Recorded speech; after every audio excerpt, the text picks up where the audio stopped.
Assalamualaikum Mbak Hani. Waalaikumsalam, silahkan masuk. Baik, silahkan duduk Mbak. Terima kasih. Halo, selamat sore dengan Mbak Lila. Selamat sore ya. Halo Mbak Lila, bagaimana kabarnya Mbak hari ini? Kabarnya baik. Masya Allah baik ya, alhamdulillah. Kalau boleh tahu, Mbak Lila ini mahasiswa atau sudah bekerja atau sudah bersuami? Saya mahasiswa Oh, mahasiswa. Iya. Mbak Lila mahasiswa mana? dari UIN Mataram. Oh, dari UIN. Kebetulan saya juga dulu alumni UIN ya. Mbak Lila, kalau boleh tahu asalnya dari mana ya? Saya asalnya dari Bima. Jauh ya Mbak ya, dari Iya. Bima ke Mataram gitu ya. Lumayan Mbak. Gimana pengalamannya Kak? Pasti seru ya. Seru.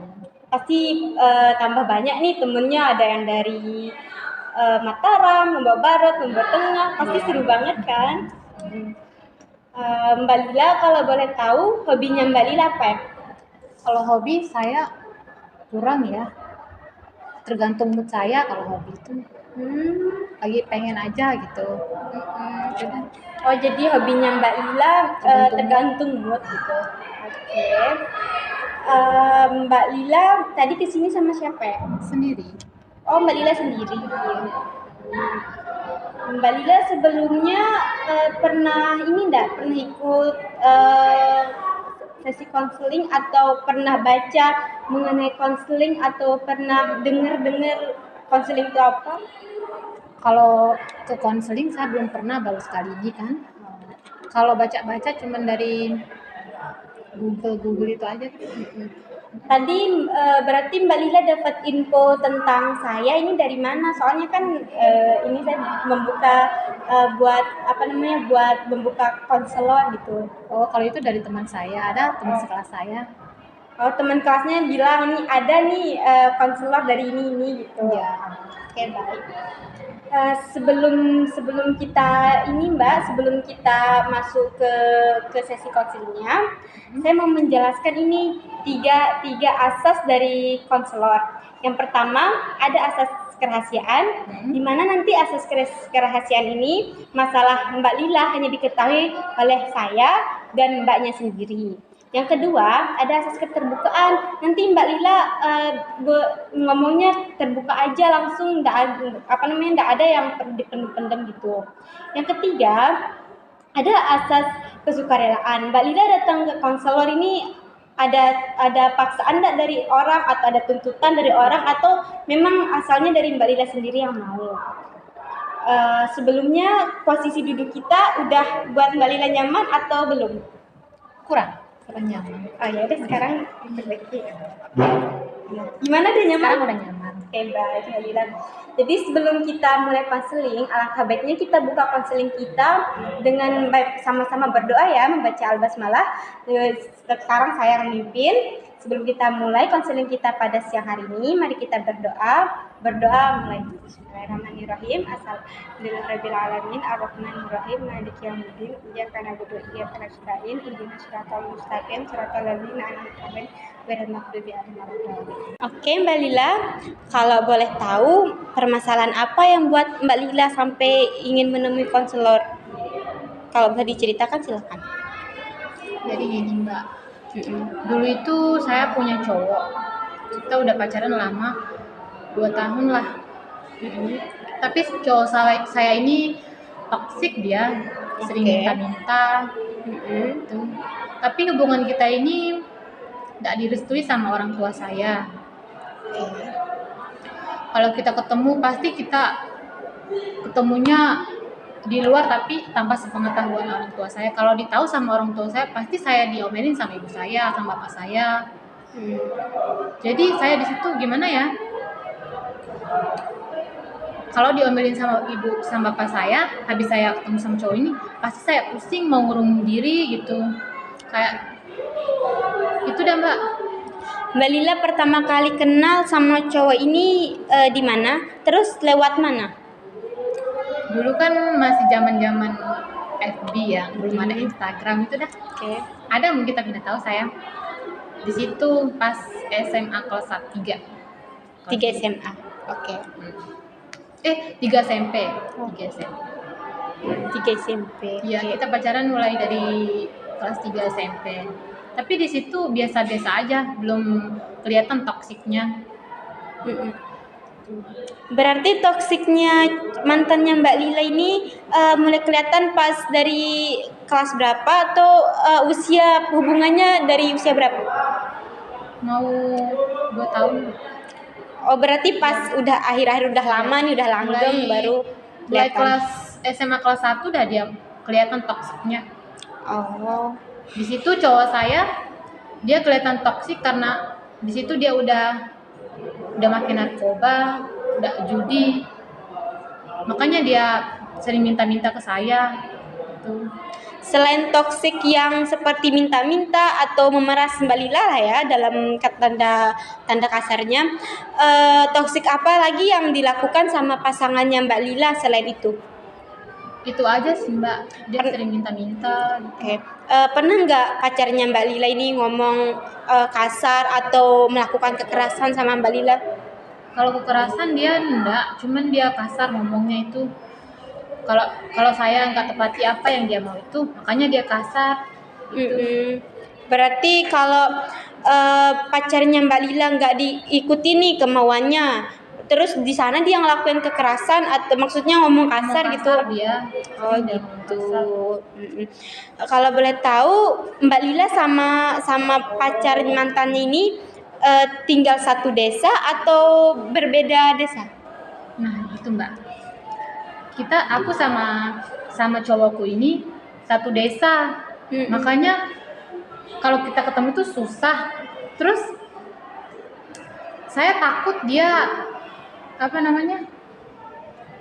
takut ketahuan sama bapak sama orang tua. Ya, dan dia itu orangnya berani dia kalau ke rumah saya. Kalau dia saya nekat dia itu. Itu yang Mbak Lila takutin gitu. Terus sekarang setelah Mbak Lila kan posisinya sudah berhenti nih sama cowok nih. Sekarang gimana tanggapan ibunya Mbak Lila pas Mbak Lila udah tahu kalau udah berhenti sama cowok tuh? Dia udah nggak terasa was-was juga. Kan pas itu ibu saya sama bapak saya was-was kalau saya keluar rumah karena ada cowok itu. Terus? Jadi setelah Mbak Lila udah nggak sama cowok ini, jadinya ibunya nih merasa aman kalau anaknya udah nggak sama dia. Tapi sebelum itu Mbak Lila saya pengen tahu, setelah Mbak Lila udah berhenti sama cowok nih, itu udah beneran berhenti atau cowok ini masih ada masih ada cara ngejar-ngejar Mbak Lila lagi kayak tuh gimana? Masih Mbak, dia kalau lihat saya pacaran sama orang lain dia nggak nerima. Terus? Dia selalu ngebantah dah di cowok baru saya ini. Dia selalu bilang, jangan kamu pacaran sama Lila ini. Pokoknya Lila itu cuman sama saya doang katanya. Oh berarti cowok ini siapapun temennya Mbak Lila pacaran dia bakalan ngomong kalau Mbak Lila ini tetap pacarnya dia ataupun dia bisa menjelek-jelekan Mbak Lila ke pacar selanjutnya gitu. Itu dia. Kalau boleh tahu kan tadi Mbak Lila sempat bilang ya kalau pacarnya ini dia menggunakan narkoba gitu. Mbak Lila tahu pacarnya ini pakai begituan sejak kapan atau tahu dari pas awal hubungan? Saya tahu dari temannya. Dulu itu pernah kan saya cari tahu kenapa sih cowok saya ini sering-sering minta gitu. Terus dikasih tahu sama temennya, gini ya cowok kamu saya kasih tahu tapi jangan kasih tahu temen cowokmu katanya. Cowokmu tuh pakai narkoba katanya. Saya kaget dong, berarti dia sering-sering minta karena dia pakai ini, saya bilang. Itu alasannya ya kenapa dia minta-minta cowoknya. Oke, sekarang saya juga pengen tahu nih, pas Mbak Lila putus sama cowok nih, itu benar-benar Mbak Lila yang mutusin atau ada bantuan dari orang tua? Gimana supaya Mbak Lila ini terbebas gitu dari cowok ini? Ada bantuan orang tua yang yang dia lakuin atau gimana? Kalau itu tekanan dari orang tua saya masih mempunyai rasa cinta sama cowok ini. Tapi karena dari orang tua saya harus ninggalin cowok ini.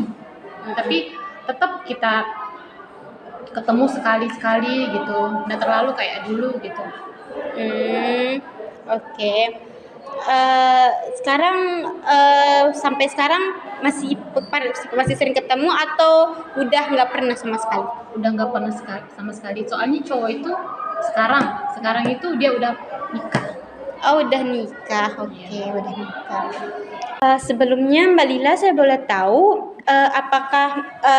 apakah dalam hubungan Mbak Lila orang tua Mbak Lila ini ikut serta gitu cara untuk memisahkan Mbak Lila dengan pasangannya?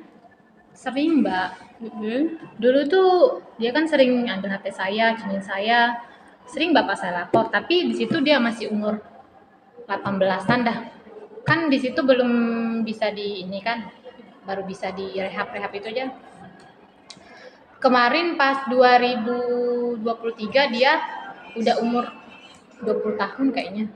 Bilang mungkin. Di situ dia ambil HP saya. Terus saya kasih tahu ibu saya, bapak saya, dan di situ kita udah nggak ada hubungan.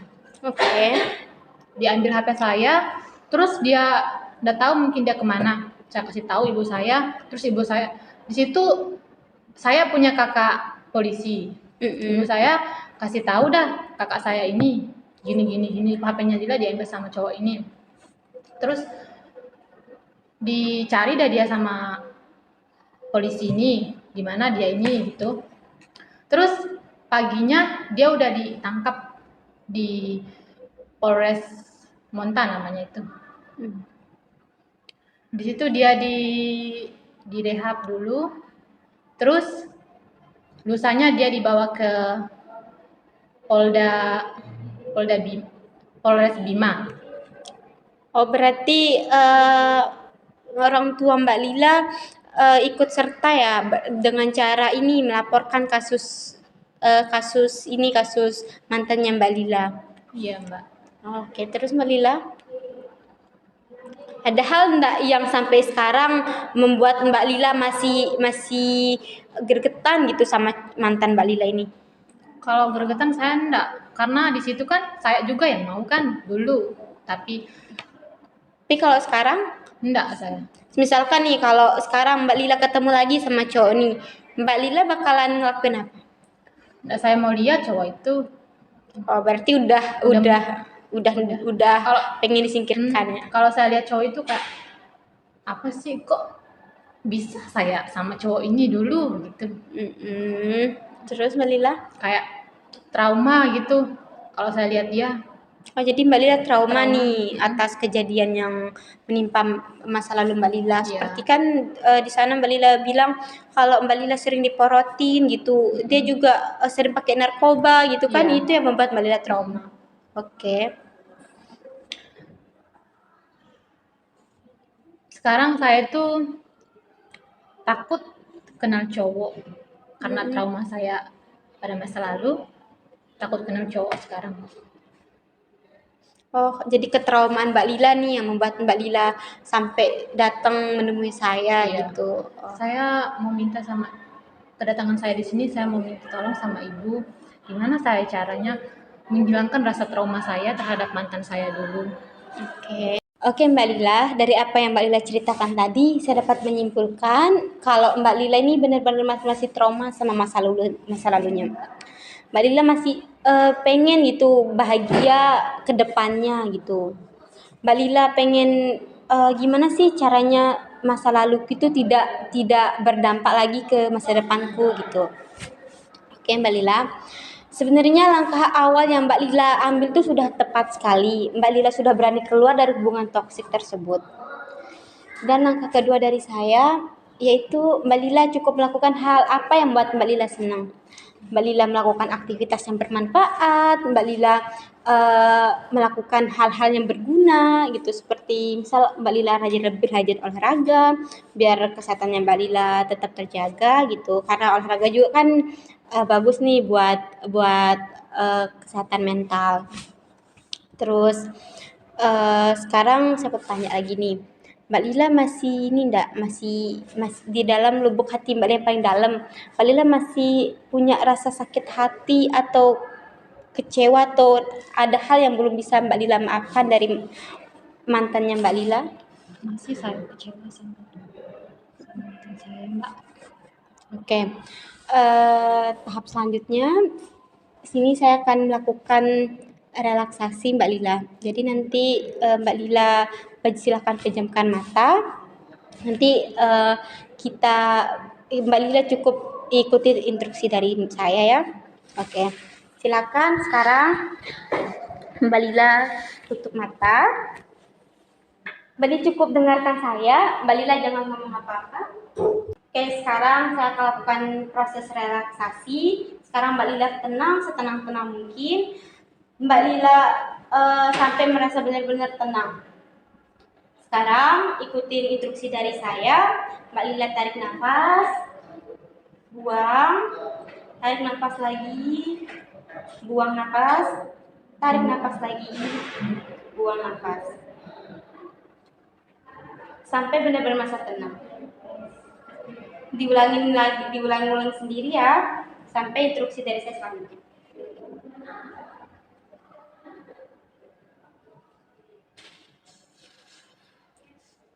Oke, sudah.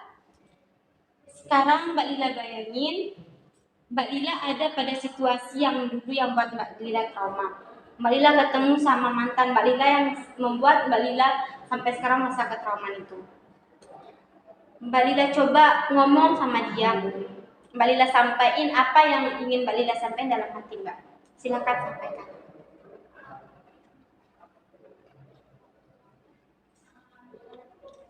Oke, kalau sudah,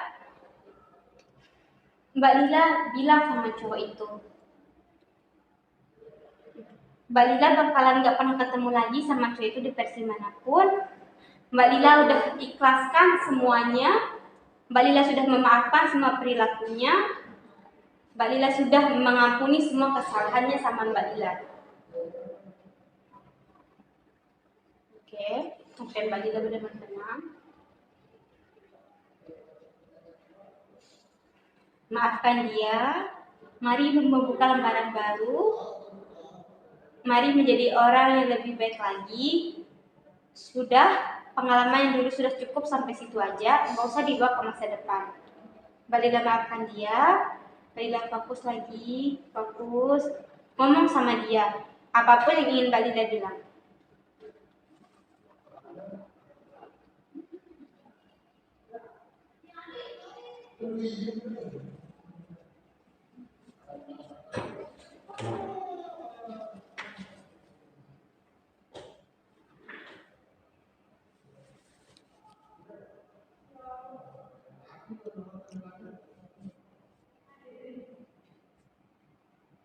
Mbak Lila boleh buka mata kalau Mbak Lila sudah selesai ngomong sama masa lalunya Mbak.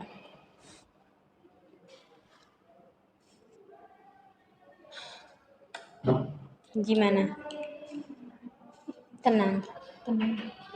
Mbak Lila sudah belajar memaafkannya. Mbak Lila sudah memaafkannya.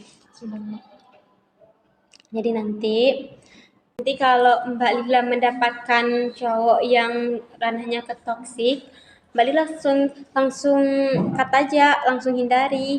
Soalnya nanti takutnya berkelanjutan trauma part 2-nya. Oke Mbak Lila, cukup dipahami penjelasan dari saya.